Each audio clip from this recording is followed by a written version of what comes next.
It's not cracked, damaged, or broken, properly mounted and secured. Even though there's a hole in it, it still leaks. Okay. Then we have a Clamp. yeah, our clamp. We want to make sure that it's not cracked, damaged, or broken, properly mounted and secured around the chamber. Then we have our push rod. I want to make sure my push rod's not cracked, damaged, or broken, properly mounted and secured, and should have no more than 1 inch of travel when the brakes are pulled and released by hand. Push rod? Yeah, push rod right here.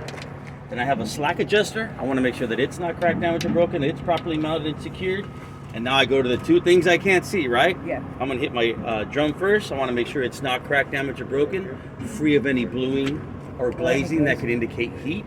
And then I'm going to go to my lining that's inside. I want to make sure that it's free of debris or slippery substances. And no more than 1 inch? And has no less than No less than 1 inch a of quarter of an inch quarter of an inch. at its thinnest point. No more than a quarter inch at its thinnest point. Thinnest point. After that, I'm going to go where everybody has problems too. That's the ICD in the tire, okay? I want to make sure, let's go with I, which is inflation. I want to make sure I'm going to fill it to manufacturer's specification using a commercial tire gauge through the valve stem.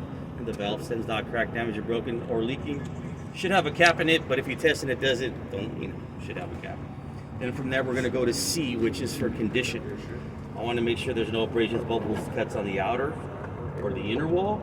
I want to make sure it's evenly worn. I am not allowed recaps or retreads or mismatched tires. Mismatched tires, one higher than the other.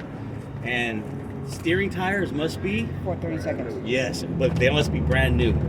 And now we'll go to depth. No less than? For 30 seconds. Good. So now we just hit all ICD. Then I'm going to go to my rim.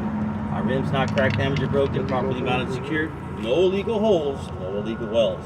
Then I'm going to go to my nuts and studs. I want to make sure they're not cracked, damaged, or broken, properly mounted and secured.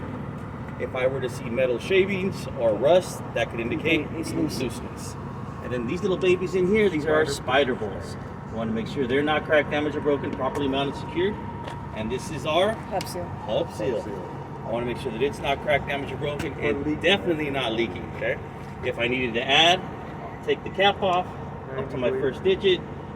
If I needed to add, I'd simply add right here. And this completes A, all right? This is my marker light. Anything right here in this general area is a marker light. Up on top is clearance. So we have our marker light. We want to make sure that it's not cracked, damaged, or broken, properly mounted, secured. What color is it? Amber. And it works as our Forward Forward flasher and a turn signal. left turn Bam. signal. all right? So go over it when you, Saul, come here.